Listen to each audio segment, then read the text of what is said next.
Impact है उस पर भी नजर होनी चाहिए। खाड़ी देशों में तनाव का लगातार बढ़ता हुआ और जिसका इम्पैक्ट है जो कि crude energy pack natural gas पर बनता हुआ।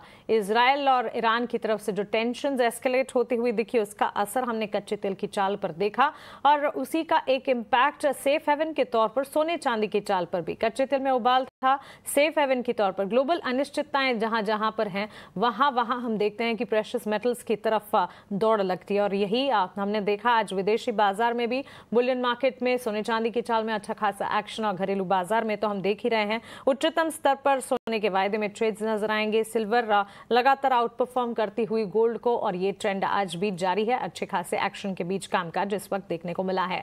नॉन एग्री कमोडिटी पर विस्तार से बातचीत करने के लिए आज हमारे साथ इस शो में यूनिवेस्ट के तरुण सत्संगी जुड़े हैं, AIJGF के नितिन केडिया और केडिया कमोडिटीज के अजय केडिया भी हमारे साथ जुड़ गए हैं। साथ ही 11:45 पर चावल एक्सपोर्ट में गिरावट की खबरों पर खास बातचीत होगी और इस बातचीत के लिए हमारे साथ राइस एक्सपोर्टर डॉक्टर प्रेम गर्ग भी होंगे, उनसे भी बातचीत होगी। जेंटलमैन, आप सभी का बहुत स्वागत है 18 आवर स्वदेश पर। सबसे पहले तो अपना समय देने के लिए आपका बहुत शुक्रिया। अजय जी, बिलेटेड ही सही लेकिन हैप्पी बर्थडे टू यू और उम्मीद करते हैं कि आप स्वस्थ रहें, दुरुस्त रहें और ये साल भी आपके लिए अच्छा हो।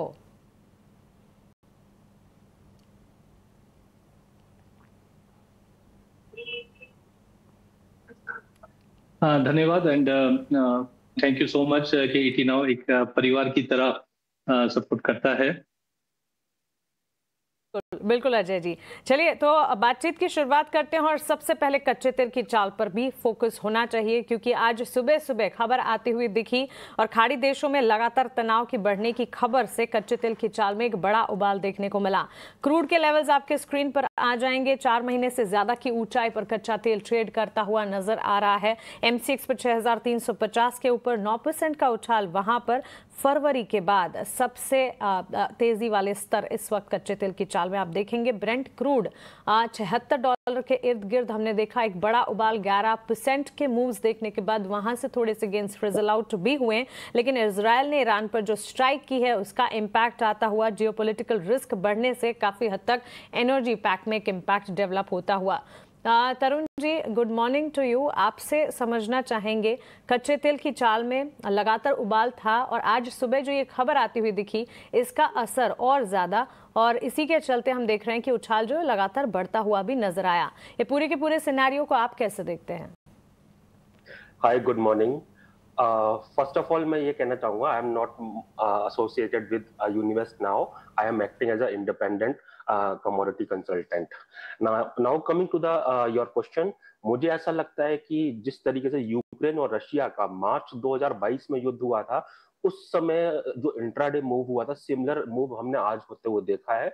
We should not be forgetting, Israel ने जो किया वो एक्चुअली मैसिव है, क्योंकि जिस तरीके से ईरान की मिसाइल एंड न्यूक्लियर जो फैसिलिटीज है उन पर उन्होंने अटैक किया मल्टीपल प्लेसेस पे, तो कहीं ना कहीं अब ईरान भी रिटालिएट करेगा। We should not be forgetting, middle east में ईरान भी बहुत वोपिंग अमाउंट कंट्रीब्यूट करता है क्रूड का। सो अल्टीमेटली यहाँ अनसर्टेनिटी है कि एग्जैक्टली क्या ये फर्दर एस्केलेट होता है। अगर होगा तो certainly there would be supply reduction from middle east area, and अगर वो ऐसा होता है तो कहीं ना कहीं प्राइजेस को तेजी की तरफ लेके जाएगा। सो मुझे ऐसा लगता है फॉर सम टाइम नाउ जो ऑयल बॉयल हो रहा है that phenomena will continue and probably $85-90 तक भी प्राइस आ सकते हैं, हल्का सा भी एस्केलेशन फर्दर हुआ तो। For that update Tarun ji, और आपके डेजिग्नेशन और कंपनी के डिटेल्स जो चेंज हुए हैं उसे भी हम हमारे सिस्टम में अपडेट कर लेंगे। लेकिन चलिए आगे बढ़ते हैं और कच्चे तेल की चाल पर ही जिस तरह से हम देख रहे हैं एनर्जी पैक में नेचुरल गैस पर भी एक फोकस होना चाहिए। करीब 1.5% की तेजी वहां पर भी। ऑयल प्राइस सर्ज तो है ही, इजराइल अटैक्स और साथ ही लार्जेस्ट सिंगल डे गेन हमने देखा है पिछले 5 सालों में।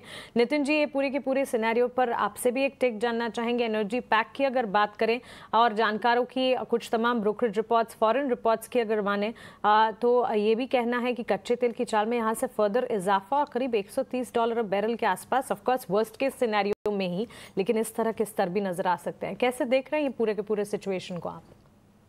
नमस्कार मानसी जी, 18 के सभी दर्शकों को मेरा नमस्कार। देखिए, कल 2 इवेंट्स हुए थे। एक JP मॉर्गन की रिपोर्ट आई थी कि $120-130 तक क्रूड के दाम जा सकते हैं, और सेकंड ये आया था कि जब ट्रम्प का एक ट्रुथ सोशल पे मैसेज आया कि मिडिल ईस्ट के अंदर जो है वो कुछ होने वाला है और कुछ बड़ा होने वाला है, तो उसके बाद हमने देखा कि एनर्जी पैक के अंदर ओवरऑल जो है वो शॉर्ट कवरिंग शुरू हो गई थी, और शॉर्ट कवरिंग के साथ साथ स्मॉल फॉर्म में हमने लॉन्ग्स भी बनते हुए देखे। लेकिन अगर मैं नाइमेक्स के ओपन इंटरेस्ट की बात करता हूँ तो वहां पे मुझे इतना स्ट्रांगली अभी भी लॉन्ग बनते हुए दिखाई नहीं दे रहे। तो मुझे लगता है फ्रेश लॉन्ग पोजीशन बनाने से यहाँ पे बचना चाहिए, और अगर क्रूड ऑयल इंडियन मार्केट में 6100 के आसपास आता है तो वहां पे 5950 5900 का स्टॉप लॉस लेके 6450 6500 के लिए हम बाय कर सकते हैं। लेकिन ओवरऑल अगले 15 से 20 दिन क्रूड ऑयल और नेचुरल गैस दोनों में ही शॉर्ट करने से बचना चाहिए, और ऊपर के लेवल पे शायद $120 नहीं भी आए तो भी हम इसको $90-95 तक बहुत इजीली आते हुए देखेंगे। मानसी जी,